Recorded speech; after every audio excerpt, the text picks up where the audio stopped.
हर जगह भोग है, हर जगह विलास है। समझ गए कि जो लंका है सिर्फ बाहर से ही मंदिर स्वरूप है, पर अंदर से यहाँ का हर व्यक्ति भोग विलास करता है। पर एक स्थान पर जब वो लंका का भ्रमण कर रहे थे, एक स्थान देखा कि वहां राम जी के आयुध बने हुए हैं। आंगन में तुलसी मैया है, राम नाम उस घर के आगे है। तो जैसे ही देखा उस स्थान पर रुक जाता है और कहते हैं उस स्थान पर रुके, और जैसे ही हनुमान जी महाराज तर्क वितर्क कर रहे थे, उसी समय राम राम कहते विभीषण जी जाग जाते। विभीषण जी जाग गए और हनुमान जी महाराज ने जब उनको देखा है तो वैसे उनको प्रणाम करते, अरे आप इस लंका में किस प्रकार से रह रहे हैं? आपको तो प्रणाम है कि इस लंका में जहाँ हर तरफ भोग है, हर तरफ विलास है, हर जगह विष्णु का विरोध होता है, आप उस स्थान पे भी राम जी की पूजा करते हैं। और देखिए विभीषण जो लंका में रहते हैं, पर उनके भी घर में क्या है, राम जी के आयुध है, माँ तुलसी उनके आंगन में है। तो ये हनुमान जी महाराज ये रामचरितमानस समझा रही है कि हर सनातनी के घर में राम आयुध होने चाहिए, हर सनातनी के घर में तुलसी माँ आंगन में होनी चाहिए। और हर हिंदू का घर तभी शोभा पाता है जब उसके घर में माँ तुलसी महारानी निवास करती है। और हर सनातनी हर हिंदू के घर में तो ये सब होनी ही चाहिए। हर सनातनी के घर में यज्ञ होना चाहिए, मंत्रों का उद्घोष होना चाहिए, शंख बजनी चाहिए, शंखनाद होना चाहिए। और विभीषण जी का जो घर है, जो स्थान है, वो भी ऐसा ही है। तो हनुमान जी ने कहा आप कैसे कर लेते हो ऐसी भक्ति? तो विभीषण जी कहते हैं देखो एक बार हनुमान जी क्या हुआ कि रावण मेरे घर आ गया।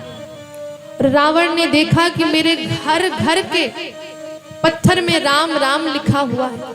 अब वो मुझ पर क्रोधित हो गया कि बताओ राम मेरा दुश्मन है, राम मेरा विरोधी है, तुम उसका नाम लिखते हो। तो विभीषण कहता है भैया ये राम का नाम थोड़ी ना लिखा है, रा से हो गया रावण और माँ से हो गया मंदोदरी। अब देखिए भक्त को भी जो भक्ति करनी पड़ती है बुरे लोगों के सामने छुपा कर करनी पड़ती है, वरना जो बुरे लोग होते हैं उसमें विघ्न डालने लगते हैं। और ऐसे विघ्न डालने वाले हर जगह होते हैं। अब देखिए राम जी जिस युग में है उस युग में भी भक्ति में विघ्न डालने वाले लोग हैं। तो कलयुग तो ऐसा है महाराज, तो वहां पर तो कहीं भी हरि कथा होती है, हरि चर्चा होती है, सत्संग होता है, भक्ति होती है, वहां तो ये चार लोग आ ही जाते हैं। भक्ति में विरोध करने चार लोग आ ही जाते हैं। तो विभीषण कहते हैं उनके सामने ज्यादा भक्ति का प्रदर्शन नहीं करना चाहिए। अगर ऐसे लोगों के सामने आप भक्ति का प्रदर्शन करोगे तो ये लोग आपकी भक्ति छुड़वा देंगे। और कलयुग वाले तो ऐसे हैं कि आपको मरवा भी सकते हैं। तो इसलिए भक्ति करिए तो थोड़ा छुपा कर। और कहते हैं कि जब हनुमान जी महाराज विभीषण जी से मिलते हैं उस समय उनको इतना परम आनंद होता है, इतना परम आनंद होता है कि कहते हैं कि 4 मिले 64 खिले।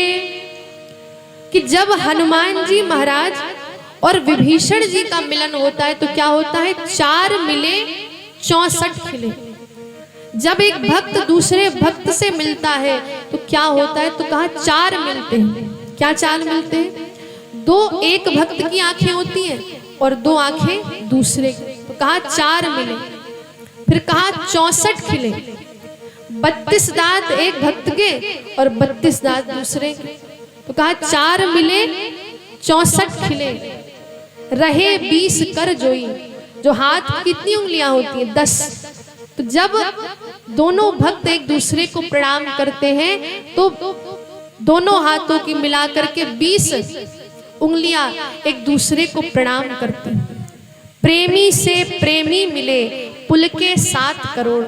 जब एक भक्त एक दूसरे से मिलता है तो उसके 7 करोड़ जो रोम खिल है, जो रोम छिद्र है वो अपने आप ही खिलने लगते हैं। तो ऐसे ही जब हनुमान जी महाराज और विभीषण जी का मिलन हुआ तो सब इतने प्रसन्न हैं, दोनों बड़े प्रसन्न हैं। हनुमान जी महाराज ने कहा, सुनहु पवन सुत रहनी हमारी, जिमि दश नहीं महु जीभ हमारी। जैसे दांत और जीभ निवास करती है, जैसे दांत के मध्य एक जीभ निवास करती है, वैसे इस रावण के राज्य में मैं निवास कर रहा हूं। तो इस प्रकार से अब हनुमान जी महाराज पूछते हैं कि सीता माँ कहाँ निवास कर रही हैं। तो विभीषण ने कहा कि अशोक वाटिका नाम का स्थान है, वहां पर सीता माँ सुरक्षित है, त्रिजटा उनकी रक्षा कर रही है, इसलिए आप जाकर के उनकी रक्षा करिए, उनसे जाकर के मिलाइए। और अब कहते हैं हमारे हनुमान जी महाराज अशोक वाटिका जा रहे हैं, वहां पर सीता माँ त्रिजटा नाम राक्षसी एका, राम चरण रति निपुण विवेका। त्रिजटा कौन है? राक्षसनी है, पर राम चरण के राम भक्ति से सराबोर है, राम जी की भक्ति करती है और अब वो सीता माँ की रक्षा भी कर रही है। और कहते हैं उसी समय हनुमान जी महाराज ऊपर पेड़ के ऊपर बैठ जाते हैं। छोटा सा रूप बनाया है, छोटा सा रूप हमारे हनुमान जी महाराज ने बनाया है और उस पेड़ के ऊपर बैठ गए। और इधर अब जो त्रिजटा है वो अपना सपना बता रही है, कह रही आज मैंने सपना देखा था, सुबह भोर का सपना मैंने देखा था, एक वानर आएगा अशोक वाटिका, वानर आएगा पूरी अशोक वाटिका को उजाड़ देगा, पूरी लंका को जला देगा। और मैंने इस सपना देखा है कि रावण का ऐसा वो वध करेंगे कि गधे में बैठकर जो रावण है दक्षिण की यात्रा करेगा। अब हनुमान जी ने सोचा कि जामवंत जी ने तो कहा था कि सिर्फ सुध लेकर आना, सीता जी यही कहा था जामवंत जी ने कि लड़ाई मत करना, सीता जी को लेकर भी मत आना। उन्होंने कहा था सिर्फ सीता जी की सुध ही लेकर आना, सिर्फ उनसे मिलकर तुम्हें आना है। राम जी ने भी कहा था कि तुम सिर्फ उनसे मिलकर आना। पर अब हनुमान जी महाराज सोच रहे हैं कि लगता है प्रोग्राम में राम जी ने थोड़ा अपडेट कर दिया।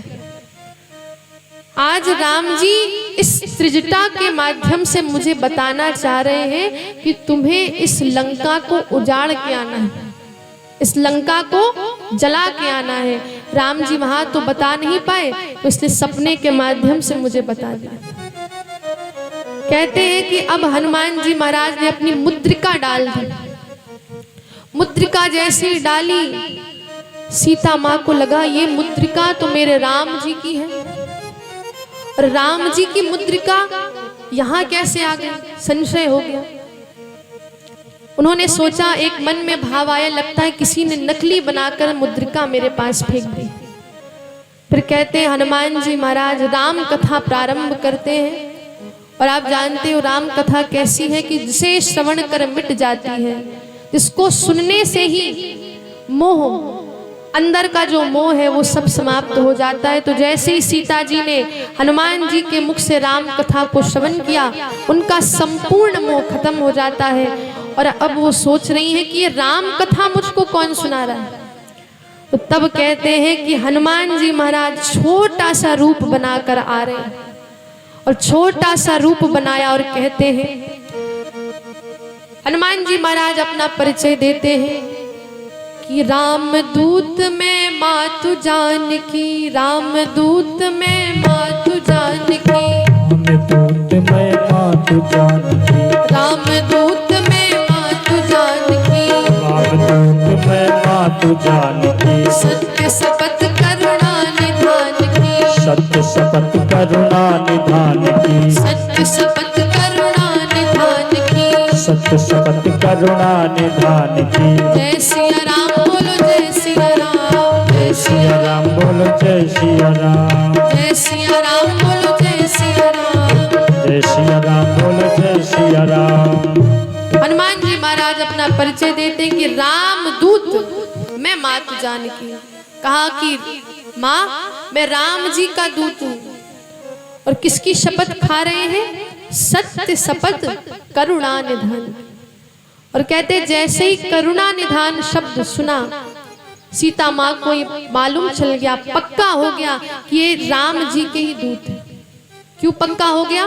क्योंकि जो ये नाम है करुणा निधान, ये सिर्फ सीता जी को मालूम है और राम जी को और गौरा जी को, पार्वती जी। क्योंकि जब हमारी सीता जी पुष्प वाटिका में माँ पार्वती की पूजा कर रही थी, तो माँ ने उनको ये नाम राम जी का दिया था, करुणा निधान। तो समझ गई कि सच में राम जी का ही दूत है, मान गई और कहती है कि तुम यहाँ पर क्यों आए हो, राम जी कैसे हैं? तो अब हनुमान जी कहते हैं छोटा सा रूप बनाए हैं, अति लघु रूप, बहुत छोटा सा रूप है। तो कहते हैं कि माँ मैं सिर्फ आपकी सुधि लेने आया हूँ। राम जी ने कहा था बस आपके दर्शन कर लो। माँ मेरे अंदर तो इतना बल है, इतनी शक्ति है कि मैं आज ही आपको ले जा सकता हूँ, आज ही। अब देखिए हनुमान जी छोटा सा रूप बनाए हैं, सीता जी की गोद में बैठे हैं। तो सीता जी कहती है कि तुम्हारे राम जी की सेना में इतने ही छोटे छोटे बानर हैं क्या? तो हनुमान जी कहते नहीं मैया, ये तो सिर्फ मेरा नकली रूप है, असली रूप माँ मैं आपको दिखाता हूँ। तो कहते कनक भूधराकार शरीरा, इतना विशाल शरीर बना लेते, इतना विशाल। अरे मैया कहती अरे छुटका हो जाओ, थोड़े छोटे हो जाओ, वरना यहाँ के जितने भी रक्षक हैं वो तुमको मार देंगे। हनुमान जी थोड़ा छोटे हो जाते हैं और अब हमारी सीता जी उनको भक्ति का वरदान देती हैं, अजर अमर होने का, बलवान होने का वरदान देती हैं। इस प्रकार से खूब सारे आशीर्वाद दिए। अब हनुमान जी कहते हैं कि सुनहु मात, अरे मैया सुनो, अब मुझे बहुत जोर की भूख लगी, तो माँ अगर आपका आदेश हो तो मैं जितने ये फल है मैं उनको खा लूं। तो माँ ने कहा कि तुम खा तो लो, पर यहाँ पर इतने भयंकर भयंकर रक्षक हैं, कहीं आपको ही ना मार दे। तो हनुमान जी कहते हैं अभी आपने मुझे अजर अमर बलवान होने का वरदान दिया है, तो थोड़ा माँ प्रैक्टिकल भी कर लूं कि कितनी शक्ति मेरे अंदर आपने मुझे दी। तो अब हमारे हनुमान जी महाराज ने बड़ा विशाल शरीर बनाया और अब अशोक वाटिका में जितने भी फल हैं उनको खाना प्रारंभ करते हैं, फल को खा रहे हैं। और जैसे ही अब हनुमान जी महाराज की शुदा शांत होती है, भूख शांत हुई, अब हनुमान जी महाराज ने उस अशोक वाटिका को उजाड़ने का प्रयास किया, बड़ा शरीर बना लिया। और कहते इतना विशाल काय शरीर, जितने भी वृक्ष थे उनको महाराज ऐसा उखाड़ा कि जितने भी रक्षक थे वो चले आए। अब जितने रक्षक हैं उनको मालूम चला एक बंदर आया है। कहते हैं कि एक बंदर आया है और ये जो बंदर है वो पूरी अशोक वाटिका को उजाड़ रहा है। तो कहते हैं 15 रक्षक आते हैं, 15 इधर से आते हैं और 15 उधर से आते हैं। तो हनुमान जी महाराज 15 को उधर से घसीटते हैं, 15 को इधर से घसीटते हैं और जय श्री राम जय श्री राम जय श्री राम करते करते सभी को जमीन से महाराज रगड़ देते।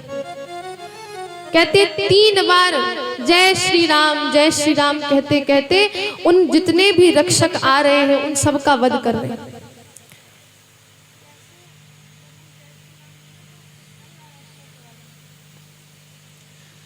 तो कहते हैं कि अब आखिरी जो रक्षक थे वो आए, 15 आए। तो 15 रक्षक फिर आते हैं, हनुमान जी महाराज ने उनको पकड़ा और कहते जय श्री राम। जैसे ही रगड़ना प्रारंभ किया तो कहते महाराज अरे छोड़ दीजिए।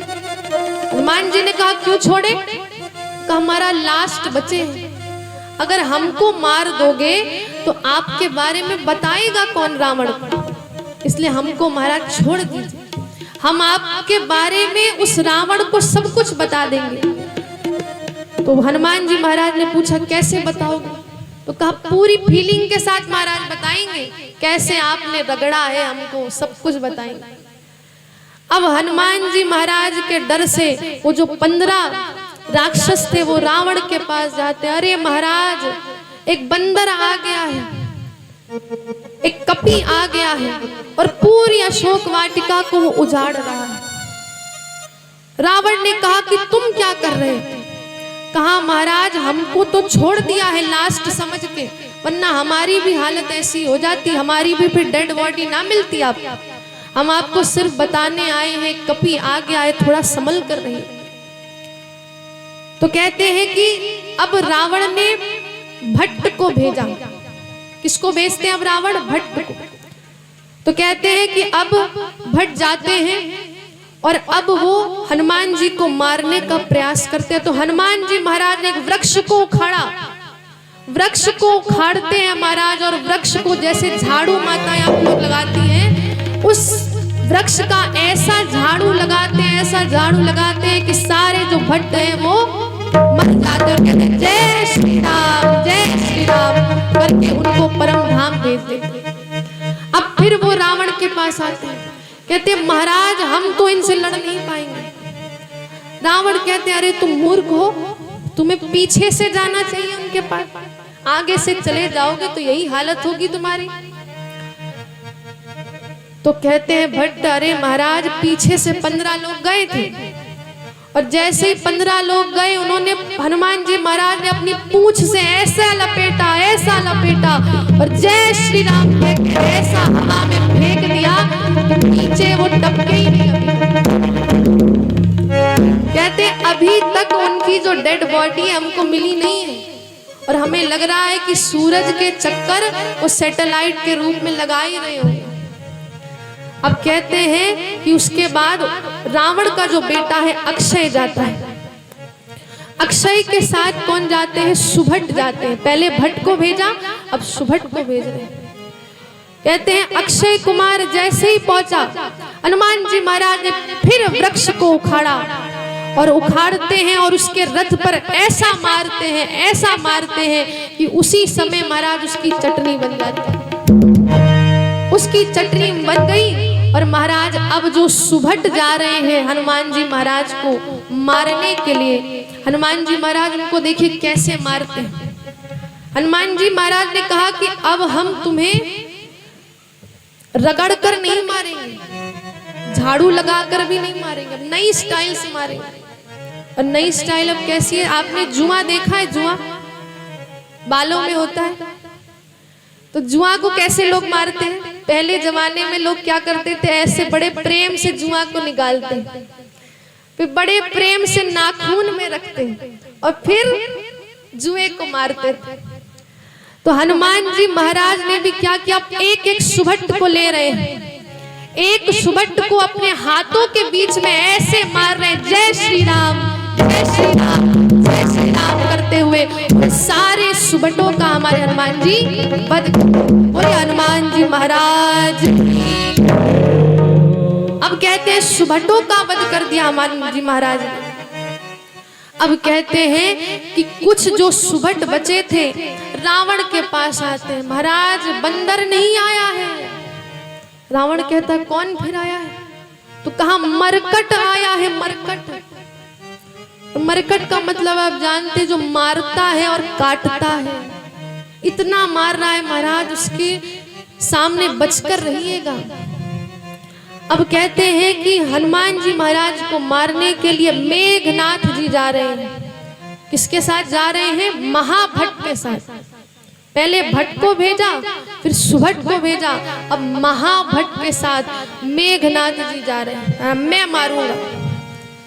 अब कहते हैं महाभट्ट जैसे ही पहुंचे, मेघनाथ जी जैसे ही पहुंचे, तो मेघनाथ जी को मारने के लिए जैसे ही वृक्ष हनुमान जी ने फेंका, वो अपनी माया से ऊपर चला गया, वृक्ष के ऊपर चला गया। अब जितने भी सुभट थे नीचे थे। अब कहा कि इनको तो मैं नई स्टाइल से मारूंगा, अब रगड़ के नहीं मारूंगा, ना झाड़ू लगाऊंगा, ना जुए की तरह मारूंगा। अब नया स्टाइल हनुमान जी महाराज अपना रहे। और नया स्टाइल क्या है कि आपने वानर तो देखा होगा, देखा है आपने? तो उनके शरीर में बहुत सारे बाल होते हैं। तो आज हनुमान जी महाराज ने उन सब बालों को नुकीली सुई बना ली, पूरे शरीर में सुई सुई लगी। और कहते हैं इधर हाथ से पकड़े, दोनों हाथ से सुबटों को पकड़ते और जोर जोर से महाराज रगड़ना प्रारंभ करते। कभी इस हाथ में रगड़ते, कभी इस हाथ में। तो मेघनाथ ने देखा इतने काले काले वानर सब गोरे होते जा रहे। हनुमान जी महाराज जोर जोर से रगड़ते जा रहे, जय श्री राम, जय श्री राम, जय श्री राम। और कहते हैं कि जितने भी सुबट थे वो कहते, अरे मेघनाथ जी जल्दी नीचे आओ, वरना ये हनुमान जी महाराज हमको भी परम धाम पहुंचा दे। अब कहते हैं कि मेघनाथ जैसे ही नीचे आया, मेघनाथ को हमारे हनुमान जी महाराज ने ऐसी मुष्टिका मारी कि वो नीचे गिर जाता है और बेहोश हो जाता है, मूर्छित हो जाता है। और हमारे हनुमान जी ऊपर पेड़ के ऊपर चढ़ गए। इसलिए चढ़ गए, जब उसकी मूर्छा हटेगी तो हनुमान जी महाराज फिर से उसके मुष्टिका का प्रहार करें। और कहते हैं अब हनुमान जी को लगा बहुत हमने इनको मार लिया है, इनका वध कर लिया है। अब हनुमान जी महाराज कहते हैं मुझे अब बंध जाना चाहिए। कहते हैं मेघनाथ ने ब्रह्मास्त्र का प्रयोग करा। ब्रह्मास्त्र का प्रयोग जैसे ही किया, हनुमान जी ने मूर्छित नहीं हुए, सिर्फ देखा उन्होंने, मूर्छित नहीं हुए। और उसी समय नागपाश से हमारे हनुमान जी बंध जाते हैं। अब सारे सुबट कहने लगे चलो अब ले चलते हैं। मेघनाथ ने कहा कि इनको बांध कर ले चलो। तो सुबट कहते हैं महाराज हम नहीं ले जाएंगे। अभी देखिए हनुमान जी महाराज जब मूर्छित नहीं थे तो इतने लोगों को मार दिया। आप तो रेंज के दूर हो, आपको तो कुछ करेंगे नहीं। हम इनके पास हैं, कहीं हमारा भी ये वध ना कर दे, फिर से हमको रगड़ने ना लगे। तो इसलिए महाराज हम इनके सामने नहीं जाएंगे, इनको नहीं ले जाएंगे। फिर कहते हैं कि मेघनाथ ने उनको नागपाश से बांधा और अब सारे जितने भी सुभट्ट है, महाभट्ट है, वो हनुमान जी महाराज को ले जा रहे हैं। और हनुमान जी महाराज भी नाटक कर रहे हैं, आंखें बंद करें। और आंखें बंद करके अब हमारे हनुमान जी पहुंचे और सारे जितने भी महाभट्ट हैं उनके सामने हनुमान जी महाराज आंखें खोलते हैं। और जैसे ही आंखें खोली, जितने महाभट्ट से सब डरने लगे, कांपने लगे। अरे हनुमान जी महाराज अब मत मारना, हम आपको बांध नहीं रहे थे, अरे रावण का आदेश आया था इसलिए आपको ले जा रहे हैं। तो कहा ठीक है मैं तुमको मारूंगा नहीं, पर तुम्हारे लिए एक शर्त है, और वो शर्त है कि तुम्हें मेरे राम जी का नाम का सुमिरन करना पड़ेगा। और कहते हैं जय सिया राम बोलो, जय सिया राम, जय सिया राम बोलो, जय सिया राम, जय सिया राम बोलो, जय सिया राम, जय सिया राम बोलो, जय सिया राम, राम सिया राम बोलो, राम सिया राम, राम सिया राम बोलो, राम सिया राम। मेघनाथ कहता अरे महाभट्ट मेरे दुश्मन का नाम लेते। महाभट्ट कहते अरे आप शांत रहिए, अगर हम राम जी का नाम नहीं बोलेंगे तो वैसे ही हमको मार देंगे, इसलिए आप भी मेरे साथ बोलिए। अब कहिए राम सिया राम, सिया राम, सिया राम, राम सिया राम, सिया राम, सिया राम, राम सिया राम, सिया राम, सिया राम, राम सिया राम, सिया राम, सिया राम, राम सिया राम, सिया राम, सिया राम, राम सिया राम, सिया राम, सिया राम। जय सिया राम बोलो, जय सिया राम, जय सिया राम बोलो, जय सिया राम, जय सिया राम बोलो, जय सिया राम, जय सिया राम बोलो, जय सिया राम, राम सिया राम, सिया राम, सिया राम, राम सिया राम, सिया राम, सिया राम। जय सिया राम बोलो, जय सिया राम, जय सिया राम बोलो, जय सिया राम, जय सिया राम बोलो, जय सिया राम, जय सिया राम बोलो, जय सिया राम, जय सिया राम बोलो, जय सिया राम, जय सिया राम बोलो, जय सिया राम, जय सिया राम बोलो, निकाली सेवा करो। जय सिया राम बोलो, जय सिया राम, जय सिया राम बोलो, जय सिया राम, जय सिया राम बोलो, जय सिया राम, जय जय सिया राम बोलो जय सिया राम, जय सिया राम बोल जय सिया राम, जय सिया राम बोलो जय सिया राम, जय सिया राम बोल जय सिया राम, जय सिया राम बोलो जय सिया राम, जय सिया राम बोल जय सिया राम, जय सिया राम बोलो जय सिया राम, जय सिया राम बोल जय सिया राम, जय सिया राम बोलो जय सिया राम, जय सिया राम बोल जय सिया राम, जय सिया राम बोलो जय सिया राम, जय सिया राम बोल जय सिया राम, जय सिया राम बोलो जय सिया राम, जय सिया राम बोल जय सिया राम, जय सिया राम बोलो जय सिया राम, जय सिया राम बोल जय सिया राम, जय सिया राम बोलो जय सिया राम, जय सिया राम। बोलिए हनुमंत लाल जी महाराज की। जय हो।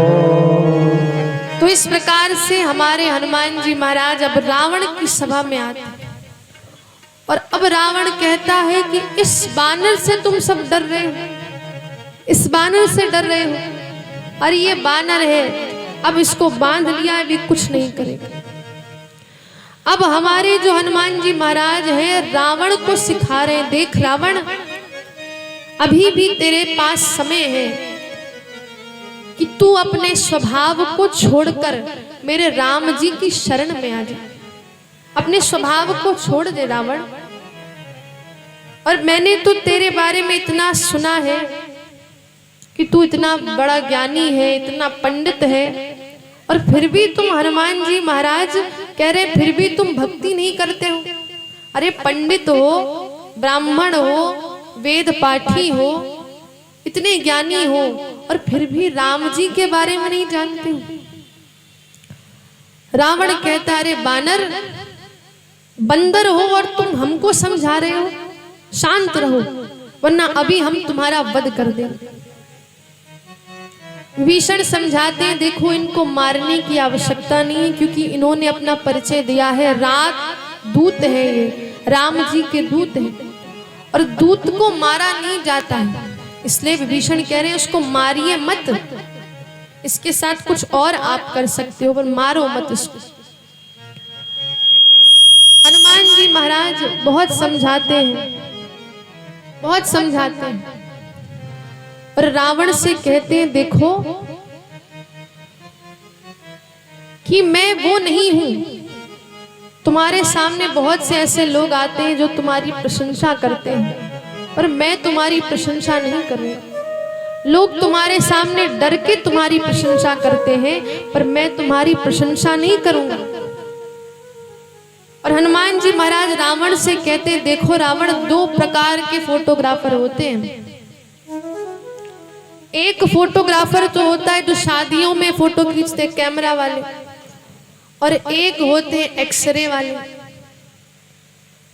तो कहा कि जो कैमरे वाले फोटोग्राफर होते हैं वो तो बाहरी रूप की फोटो लेते हैं, आप बाहर कैसे लग रहे हो वो आपको दिखाते हैं। तो तुम्हारे पास रावण ऐसे लोग बहुत आते हैं जो बाहर से तुम्हारी प्रशंसा करते हैं, पर मैं एक्सरे वाला फोटोग्राफर हूं। मैं बाहर से मुझे कोई मतलब नहीं है, मैं तुम्हारे अंदर की सब बातें जानता हूं कि तुम अंदर से कैसे हो, कामी हो, क्रोधी हो, लोभी हो, मैं सब तुम्हें जानता हूं। और मैं वो वाला फोटोग्राफर हूं जो अंदर की बात तुम्हारी जानता हूं और अंदर की बात तुम्हें बताता हूं। पर कहते हैं कि वो जो रावण है, हनुमान जी महाराज के बहुत समझाने के बाद भी वो नहीं माना, और अब रावण ने आदेश दे दिया कि इस वानर को, इस मूर्ख वानर को इसकी पूंछ जला देनी चाहिए। तो कहते हैं कि हनुमान जी महाराज की जो पूंछ थी अब उसको जलाने का प्रारंभ किया। प्रारंभ करते हनुमान जी ने अपनी माया का विस्तार किया, और कहते हैं अब वो जो पूंछ है हनुमान जी महाराज की और बड़ी होती जा रही है, बड़ी होती जा रही है। कहते हैं पूरी लंका से वस्त्र तेल मंगाया गया पर सब समाप्त हो गया, और हनुमान जी महाराज की पूरी पूंछ को वो ढक नहीं पाए। अब कहते हैं कि जैसे ही हनुमान जी महाराज की पूंछ को आग लगाने वाली ही थे, हनुमान जी महाराज ने छोटा रूप बनाया और पूरी लंका में ऐसे दौड़ते हैं, पूरी लंका में आग लगा दी, पूरी लंका तहस तहस नहस हो गई और कहते हैं कि हनुमान जी महाराज ने पूरी लंका को तहस नहस कर दिया। बोलिए हनुमान जी महाराज की, बोले रामचंद्र भगवान की। इस प्रकार से हनुमान जी महाराज ने संपूर्ण लंका को जला दिया।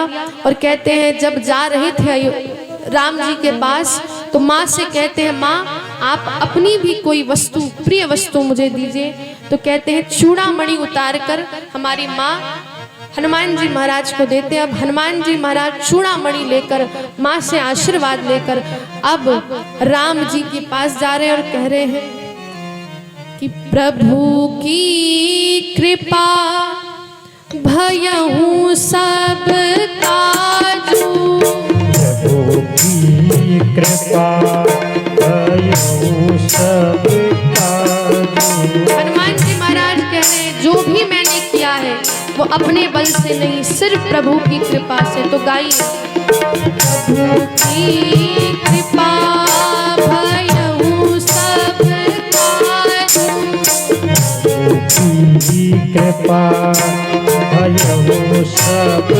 काजू। जन्म हमारे सुफल भाजू, जन्म हमारे सुफल भाजू, जन्म हमारे सुफल भाजू, जन्म हमारे सुफल भाजू। प्रभु की कृपा भयहु सब काजू, प्रभु की कृपा भयहु सब काजू। जामवंत जी कह रहे हैं, सारी हनुमान जी महाराज की कथा सुना रहे और कहते हैं, नाथ पवन सुत कीन जो करनी, आते पवन सुत कीने जो करनी, नाथ पवन सुत कीन जो करनी, आते पवन सुत कीने जो करनी।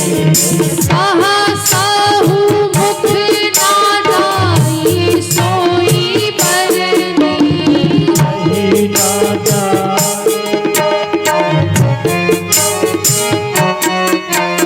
श्री राम जय राम जय जय राम, श्री राम जय राम जय जय राम। इस प्रकार से हनुमान जी महाराज की सब कथा राम जी को मालूम चली। राम जी ने उनको हृदय से लगाया। और अब कहते हैं आगे की कथा, अब तुलसीदास जी महाराज आगे की कथा बढ़ा रहे हैं। सब उनको समझाने आते हैं, परंतु कहते हैं कि रावण किसी भी प्रकार से किसी की भी बात नहीं सुन रहा है। बड़े बड़े ज्ञानी रावण को समझाने आए, मंदोदरी ने समझाया, पर रावण ने किसी की भी बात नहीं मानी, किसी की बात नहीं मानी। और कहते हैं कि जब हनुमान जी महाराज ने लंका को जला दिया था तो उस समय काल रावण के अधीन ही रहता था। काल को भी रावण ने अपने वश में कर रखा था और उसी लिए उससे पूर्व लंका में किसी की मृत्यु नहीं होती थी।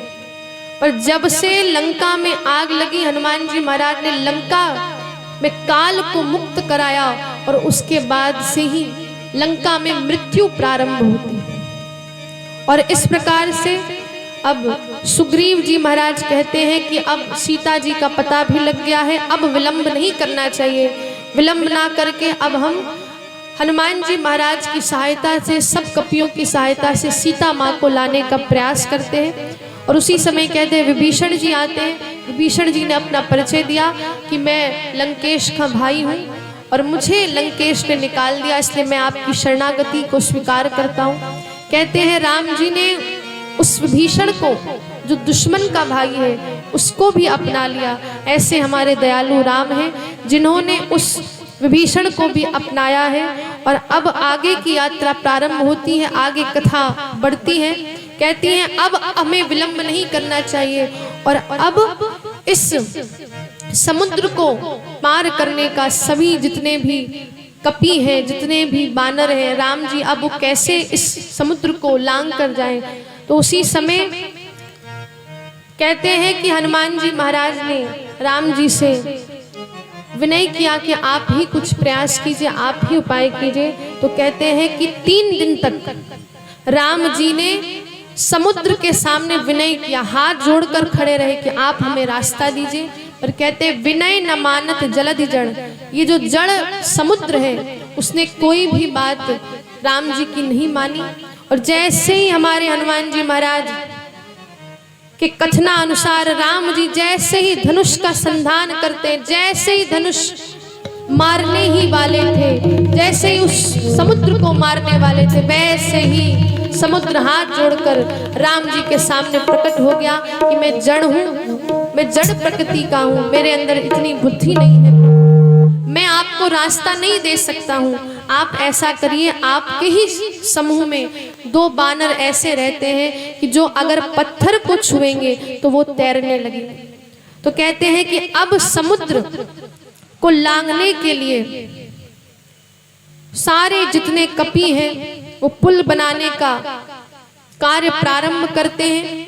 फिर कहते हैं कि समुद्र में जैसे ही नल नील जो 2 भाई थे वो पत्थर फेंक रहे थे, पर वो तैर तो जा रहे थे पर वो अलग अलग हो रहे थे। तो कहा जामवंत जी ने कि इसमें जब तक राम नाम रूपी मसाला नहीं लगेगा तब तक ये पुल नहीं बन सकता है। और अब सभी लोग राम नाम अंकित करके उस समुद्र का निर्माण कर रहे हैं। इस प्रकार से सुंदर पुल का निर्माण करते हैं। और जैसे ही अब हम कथा में प्रवेश कर रहे हैं जो है लंका कांड, और अब हम यहाँ से लंका कांड में प्रवेश करते हैं।